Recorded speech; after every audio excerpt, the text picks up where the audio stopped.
Hey, welcome to the Coin Box. Today I wanted to talk a little bit about this coin here. And this came out in the news about 2 months ago, back in May. So this isn't a new story, but now it's up for auction. So that's what's new. So I thought it was cool. I thought it was interesting. The story behind this coin is really cool. And the fact that it's up for auction means anybody out there could get it. Now, of course, it's going for a lot of money. Right now the bid's at $6,500, and apparently it's estimated to go between $10,000 and $15,000. But I just wanted to talk a little bit about this coin and then show some other coins like this one. So here the description. We won't read all of it, but I'll read some of it. It says it features a left-facing bust of Benito Juarez. And for those of you who didn't see this when it first came out, it's a coin that was discovered, and it's a pattern coin, and previously unknown for the most part. So it says it's exceedingly rare and possibly unique. In 1945, the 50 centavo Resplandor coin, which we'll take a look at in just a sec, was withdrawn from circulation with multiple factors leading to this decision, namely an increase in the price of silver, a surplus stock accumulation of previous years, and economic struggles in the post-World War II Mexican economy.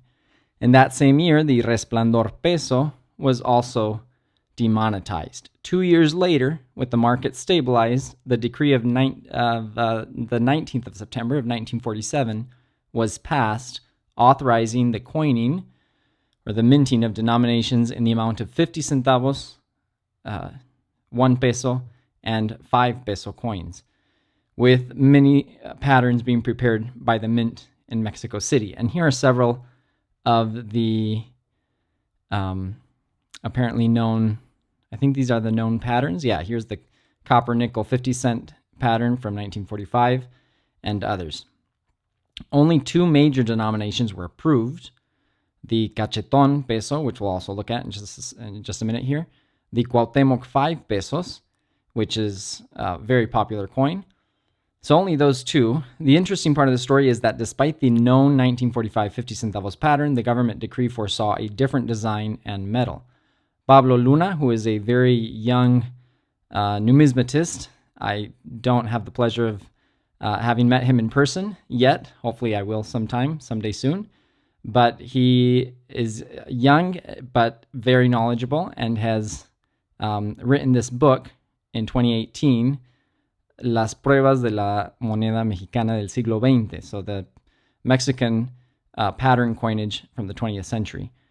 And in it says that he disclosed a die from the Mexican Mint collection with a very similar appearance on page 344. Unfortunately, I don't have that book. I really want to buy it, and it's on my to-buy list, but I don't have it yet. And that die has the bust of Juarez and the inscriptions that the aforementioned decree set forth. A struck example, however, was not known until now. This specimen serves as the first evidence that the illustrated die was actually utilized, possibly only once, and acts as a missing piece of the puzzle illuminated after 7 decades. So that's this coin here, and it's already graded by NGC, and it's graded MS64. Now, this is the press release, if you didn't see, or one of the, not the press release, I should say, an article by Coin Week. And this came out back in May, and it says the collector, part-time dealer Adrian Coro, who specializes in circulating Mexican coinage, recently made the find of a lifetime. Can you imagine finding this? I mean, this is what's kind of exciting about it for me. It's just that, are there more of these out there, different from other years? I'm not saying more of this particular specific pattern, although there might be. But are there coins, other patterns, other coins like this, previously unknown, that exist in some forgotten collection somewhere? But because he says he came across a Mexican 1947 silver 50 cent coin, 50 centavos, that most people did not even think existed. The piece is so rare that officials from the Bank of Mexico, which oversees the mint, said they have never seen an example, and it is not part of their legendary collection of Mexican coins that rivals the Smithsonian's collection of American coins in its completeness. The piece is believed to be what collectors like to call one of one, or unique.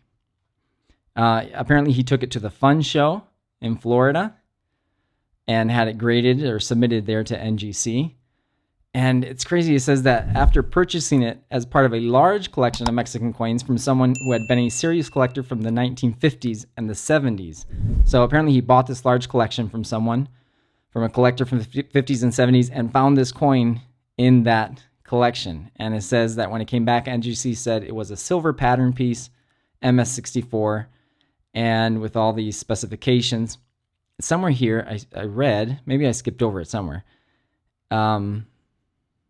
So they contacted the Casa de Moneda. Somewhere here it says that they basically, when he bought the coin, it was kind of just tossed aside. Like, it wasn't really even something that was valued as part of this collector's in his collection.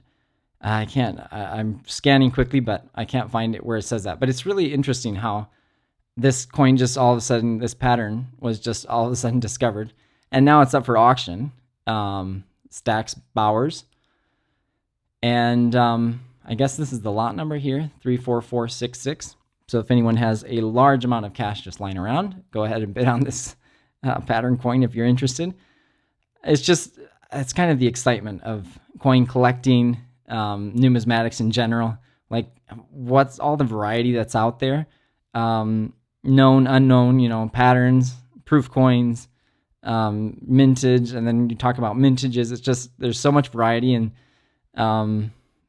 it's kind of exciting and kind of cool that this came out. And let's take a look at coins. Let's take a look at the 1 and the 5 here, and I'll show you another coin that came out 10 years later with basically this same effigy or bust of Benito Juarez to commemorate the 100 years of the Mexican Constitution. So we'll look at those coins next. Okay, so I found what I was talking about here in the more detailed section of the article, where it talks a little bit more about Adrian Coro, I think is his name. It doesn't say here. Anyway, it says here that he believes that because his pattern, which amazingly he said had been tossed aside as nothing special when he found it in a large collection, has apparently never been seen before, and because it could be unique, it is likely one of the rarest Mexican coins of at least the 20th century, if not further back. And he goes on to say he got an offer, but he decided instead to auction it, and that's the auction I'm showing you here, Stacks Bowers Galleries. And it's also interesting here that if you live near or going to the ANA Chicago World's Fair of Money coming up here on August 13th, that it'll be shown there as well. So that would be cool to see in person. And then I guess the auction ends or takes place between the 22nd and 26th, although it's already up now. So I'm not exactly sure how that works, but these dates, of course, are from May.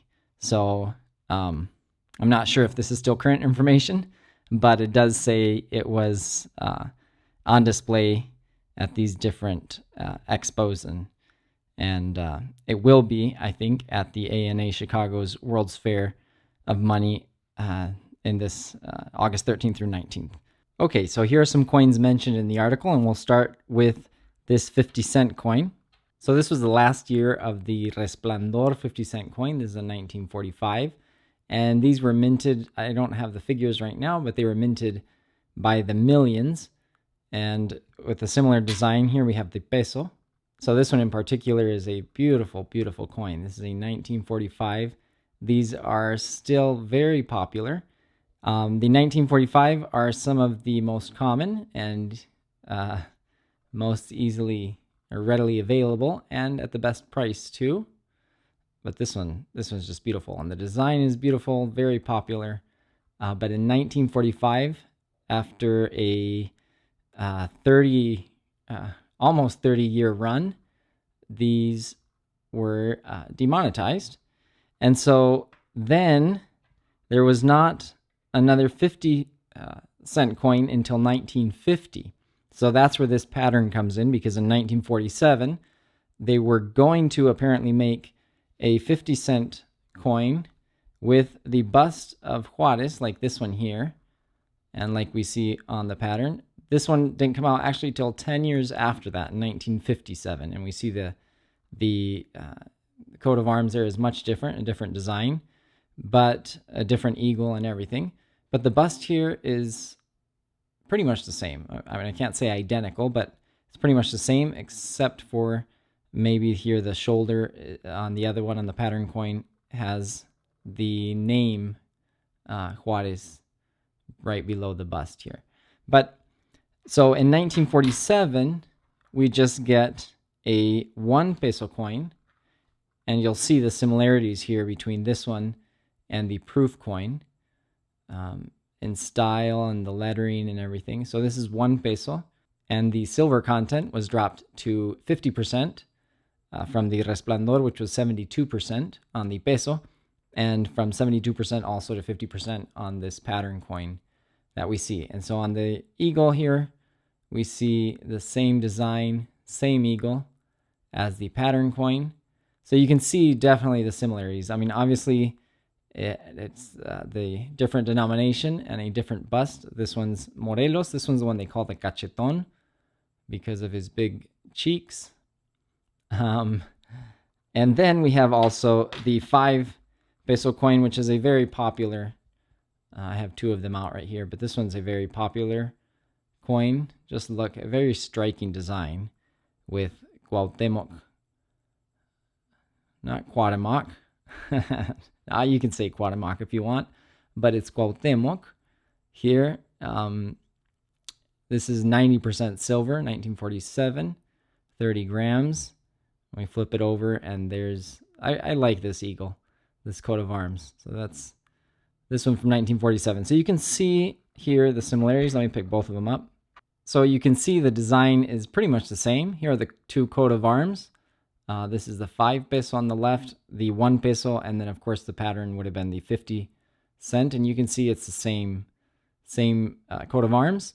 And here we flip them over, and here we have Cuauhtemoc on the 5 peso and Morelos. And you can see the name under Morelos is in the same, kind of the same style as the pattern coin with the name under Juarez. And so you can see the styles are very similar. This is what would have been this pattern coin if it had actually been minted. It looks like it would have been a trio here with Cuauhtemoc, Morelos, and Benito Juarez. So anyway, that's what it is. I just wanted to show you these coins, kind of look at what was going on around this time when these were minted. So after this Resplandor series, we have the change in design completely to different effigies, different busts, and that's what it is. So it would have been Juarez, it would have been Cuauhtemoc, and then Morelos, and then the smaller coin. So this is 30 grams, this one's 14 grams, and then I believe the other ones, I'm not looking at it now, but I think the pattern coin was 7 grams, also 50%. So it would have gone in that order. 5 pesos, 1 peso, and then the bust here would have been 50 cents. So imagine making that find. I just think it's incredible that after all these years, that coin came out, it was discovered. And what would you have done? I want to say I would have kept it. I mean, it's such a cool coin and such a neat discovery, and finding one of a kind is really cool. I don't know. What would you all have done? Would you have sold it? Would you have put it up for auction? Would you have kept it in your collection? I understand selling it, even if it is one of a kind. Maybe you're not that into it. Maybe you'd rather get the money and spend it on something else, or spend it on some coin, some series that you are really interested in or are collecting. But it's up for auction right now, and I just thought that was a kind of cool story, kind of cool coin, and then its historical context here with its buddies, the 5 and the 1. The 1's not as popular of a coin. The 5 is definitely a popular coin, I think, because of Cuauhtemoc on it, and it's 90% silver, so that helps. But here we have some of its buddies of what would have been in 1947. Thanks for watching. I'll try to be a little more consistent here with my videos. Life got really busy all of a sudden, and I haven't been too consistent. I still have some interviews from the coin show in Monterey to put up. I'm working on those, and I'll try to get those up soon. Stick around. If you're new to the channel, go ahead and subscribe. Thanks for watching. I'll see you in the next one.